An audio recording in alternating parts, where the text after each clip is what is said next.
Hey, Ted, why don't you just go to hell? You know, Dave, I really hope you're talking about Baldur's Gate Descent into Avernus and not just personally attacking me again. Not this time, old chum. I want to send the whole adventuring party straight to hell. Well, then I've come prepared with the Hell's Enemy Adventures League legal character build.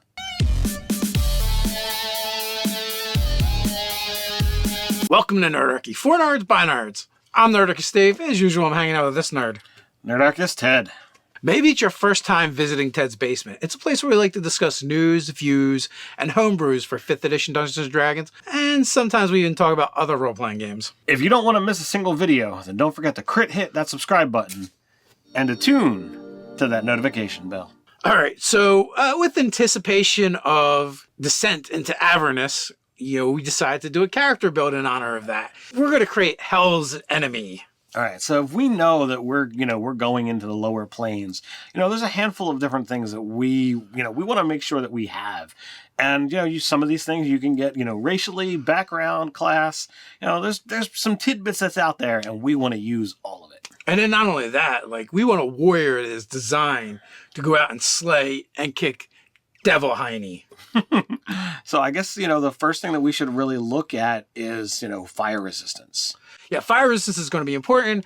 We can grab that from a couple different sources. We know that if we're going to be, seeking that, we can get it racially. So there's Tiefling, there's the Dragonborn, there's a Fire Genasi. That's a really good get, if you ask me, to just be able to grab it racially, and it's going to cover you for your whole trip. Any of them would be a great choice for that reason. I would add Aasimar as an option as well, because who is going to want to kick Devil and Demon butt more than an Aasimar?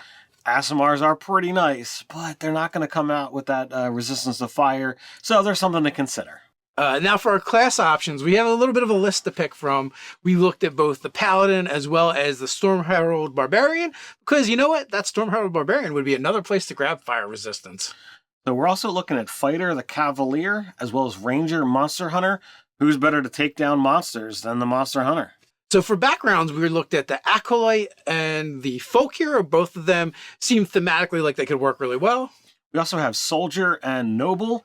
Both Folk Hero and Soldier have vehicles land, and we know that there are some cool vehicles that are being, used in the Abyss, and you'll have proficiency. Noble theme seems very thematic to me, to just be like, I'm better than everybody else, and I'm going to go to the hells to prove it. So there is one rule that we know that applies to the 9 hells that may come up, and we may want to take this into consideration at some point while doing this build. And that is simply, if you spend more than a day in hell, you have to make a DC 10 wisdom saving throw, or your alignment shifts to lawful evil. And if you don't get out of the hells within 4 days to rectify this, it winds up becoming a permanent change. So, this is something we should really look at and consider. Do we want to take a class that's going to give us proficiency in wisdom saving throws? Now, another thing to consider is when we do these character builds, down in the description, you're going to find a character build guide that you can go pay what you want over on DM's Guild, $1 million or nothing, up to you. And you can also take a look at the character sheet that we built over on D&D Beyond. Who's going to sponsor this video. D&D Beyond offers so many awesome things. We use it for, making characters, for planning our adventures, for doing loads of research that we enjoy doing, and doing it over on D&D Beyond makes it super simple. You can even buy Baldur's Gate Descent into Avernus over on D&D Beyond and add it to your digital library. But there's also a bunch of free things over there as well. You have the SRD stuff that you can access for free. You can also access all the awesome articles and the awesome videos over there. So there's just tons of content. You can even check out the video where Dave and I were on Todd Talks talking about encounters. So check out D&D Beyond and tell them Nerdarchy sent you. All right, so we're going to jump in and we're going to start building our enemy of hell. So we're going to start off with Paladin first. It's going to give us a lot of really awesome things, including that proficiency in wisdom saving throws. And heavy armor. And heavy armor. Yes, because there's nothing like slogging through the fires of hell in large sheets of metal. Exactly. But before you even get to being a paladin, you do have to pick your race. And this is going to help us with that slogging through hell in heavy metal. And that is going to be our gold dragonborn, which is going to give us resistance to fire.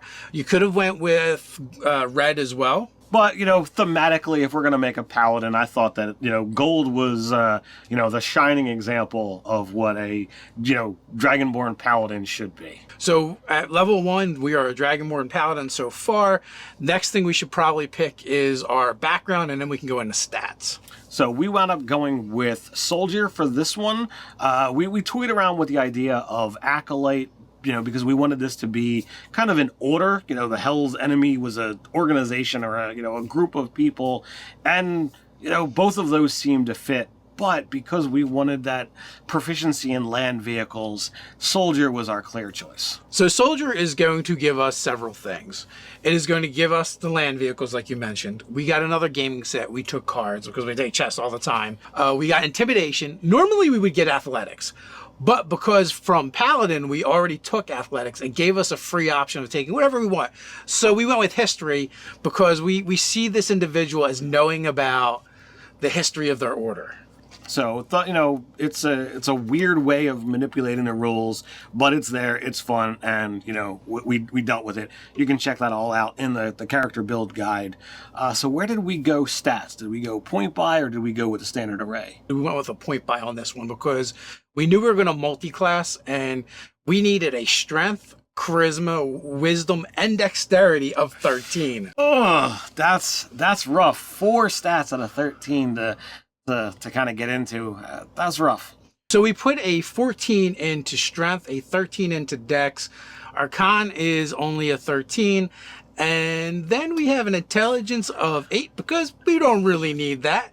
But we have a wisdom of 13 and a charisma of, 13 as well. So we got a lot of 13s. We got a lot of odd numbers to work with. Now racially from Dragonborn, we're going to get a +2 to strength. So we are going to get a 16, 116 to start. And our charisma is going to get bumped to a 14. So we're already leveling some numbers out. And we'll see how things kind of go from here. So as we already mentioned, we're going to take that first level in Paladin, and we already mentioned that there was some weirdness going on with the skills. We took religion and athletics as our Paladin skills. We figured this guy is kind of burly and very athletic, and with us being the enemy of hell, we need to know thy enemy, so religion seemed to make sense. We're also going to get divine sense and lay on hands. We're going to get that wisdom saving throw that we really wanted, as well as charisma. So having those mentals really are going to help us out when we start getting into hell. Now, our second level, we went with Paladin as well. We wanted to get that fighting style. We took great weapon fighting, so we're going to fight with a big giant weapon, of course. And also, most importantly, we're getting spells and Smite now. So the Smite's going to be really, really helpful for this particular build because it's going to do radiant damage, and we know that some enemies in hell are, not going to like that radiant damage that we're dealing. So from here, we're going to wind up, diving into 2 levels of Ranger. This is going to give us a variety of things beyond the spells. We're going to get our terrain. We're going to get our favorite enemy. We're going to get a fighting style as well. With those 2 levels of Ranger, there's a couple things that we got. For the multi-class, we got another skill, so we took Perception. We don't want to get surprised by any nasty Fiends, that's for sure. But speaking of Fiends, we got a favorite enemy, so we took Fiends. Makes sense. And which gave us the Infernal language, so now we can speak the language of our enemies. For our favorite terrain, we took Desert. We figured these guys train someplace nice and hot to get them acclimated with fighting in those conditions. So the fighting style that we went with is going to be defensive. If we're going to be fighting with a big giant weapon that, is favored of many paladins, there's not a whole lot of choice for us to take, but we're going to be slapping on armor, so defensive works for us. Now, we won't be going through all of our spell choices, but we did take Absorb Elements because it's going to be really useful in a pinch, as well as Goodberry. We're going to a place that's going to be very hostile, and maybe there isn't things to sustain us, but we'll have our Goodberries and our Faith to sustain us. So from here, we're actually going to jump and take 3 levels of Paladin. This is going to give us our archetype for our subclass. This is going to give us our ASI, as well as, that push to getting extra attack. Yep, we'll get more spells, but all these things are, super important to the build. We want that extra attack. We decided to go with Oath of Vengeance because this guy just really hates Fiends, and he's sworn an Oath of Vengeance against them. So regardless of, whether it's just the indoctrination of the story of this order that they're, bred into, hating them, or, whether it's just, something specifically happened to this individual that he makes him hate them, call it whatever you will, but the lower planes are full of enemies for this guy, so he's gonna go and hate them all. We mentioned getting an ASI, you get those 2+1s, we took the stat bumps, and we got a bunch of 13s, so we decided we would even them out, both Wisdom and Con, jacks them up, so now we have a couple 14s in the mix. So it's going to offer us a number of advantages there, as you can well guess. From here, we're going to take 2 more levels of Ranger. That's going to give us our archetype, and we're gonna take Monster Slayer. We're also going to then go towards our ASI, and instead of taking stats this time, we're actually going to choose a feat, and we're going to go with Great Weapon Master. We're already said we're fighting with a big weapon. That is an amazing feat for fighting with big weapons because you're going to do more damage, you're going to get more opportunities to attack.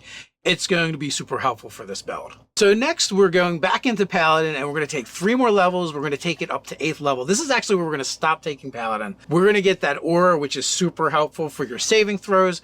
Then you're going to get the aura from the archetype, and then you're going to get another ASI. And here we're going to go strength, bumping us up to an 18 so that we can be able to guarantee that we're hitting and hitting for more damage. So our next 8 levels, we're going to bum rush Ranger and finish off our build. So this is going to give us a lot of stuff. So we'll try to break down the important choices. You're going to get, more improvements to your favorite enemy and your natural explorer. So we're going to take Grasslands. It seemed, the closest fitting to what we're seeing in the Hells at this point in time. We're going to take, for our favorite enemy, we're going to take Undead. Since they don't have a language, we're going to select Abyssal. We feel that Fiends, definitely have the usage of Undead, in the lower planes.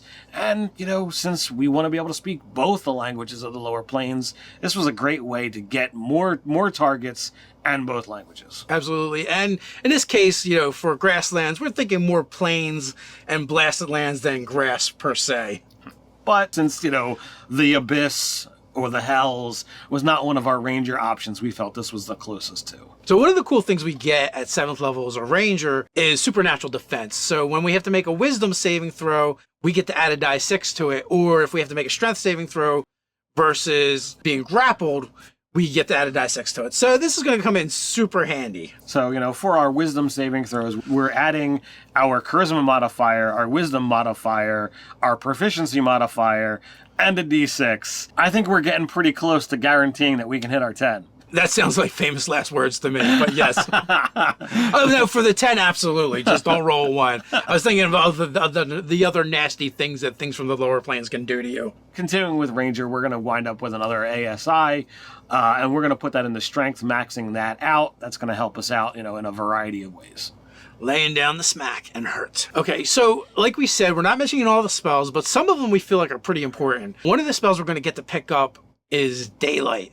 And that's super useful when you're fighting fiends, especially devils who can see in darkness. A lot of them produce magical darkness.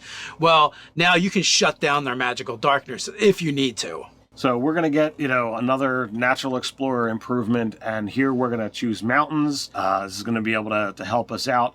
And we're going to, cap off at level 12 for Ranger, getting another ASI. And because it applies to all saving throws, it applies to your mental defenses, we're going to add another +2 to our charisma, capping that off at 16. Before that happens, though, we get an ability called Magic User Nemesis. And that means if someone tries to teleport, you can use your reaction to try and shut them down. It's just going to be your spell DC as a Ranger. It's, there's a lot of times that it probably isn't going to work, but the ability to use it is great. They were leaving anyway, so what else were you going to do with that reaction but try and keep them there so you can finish smiting them? Works for me. So as we said, if you want to check out, the character sheet or the character build guide, you can go down in the description and check it out. But before we get out of here, how would we make something like this and use it as an NPC? Oh, I think this NPC is a big FU to anyone who is playing a tiefling or tiefling in your game. So this would be someone who, be ready to start some nonsense, just, making those comments or those snap judgments. They might do more than that. They might actually be there to dispatch judgment. They could just be bigots, really, to be honest with you, not willing to give this tiefling the benefit of the doubt.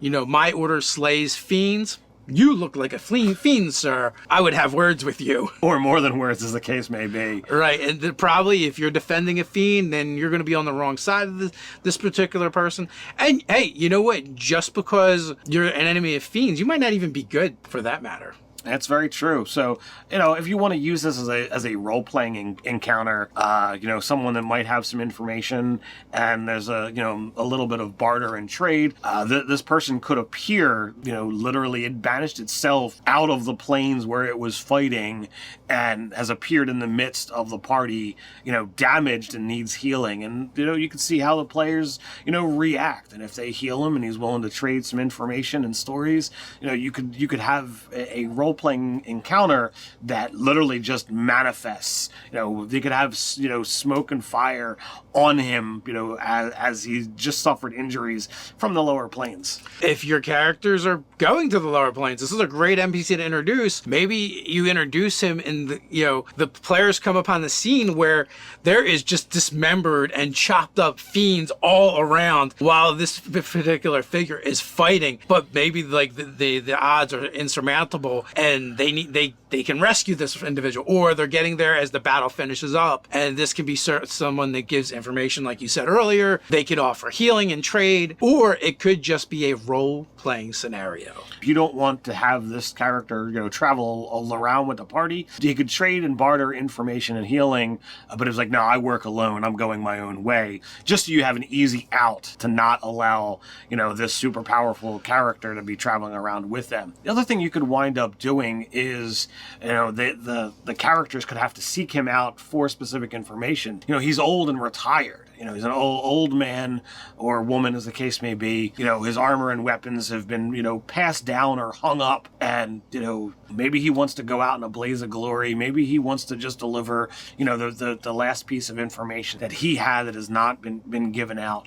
So there's a lot of different ways that you could use this character in your games. Yeah, one final way is perhaps the order that this character belongs to has sought out the players and they want him retrieved from hell for whatever reason. Maybe he's in prison. Gave the intel and they're sending the players to rescue this individual, or maybe he's just missing and the information either bring back the body or bring back the individual. This could be the plot hook. All of that works for me. The question is, how would you use it in your game? Would you play this character as a PC? Let us know down in the comments below. But before we head on out, let me invite you to join Nerdarchy the Adventuring Party over on Patreon. Ted, what can they expect over there? We're creating products for 5th edition Dungeons & Dragons that players and DMs alike can drop right into their game. But that's not all. Every month we do giveaways and our patrons are automatically entered.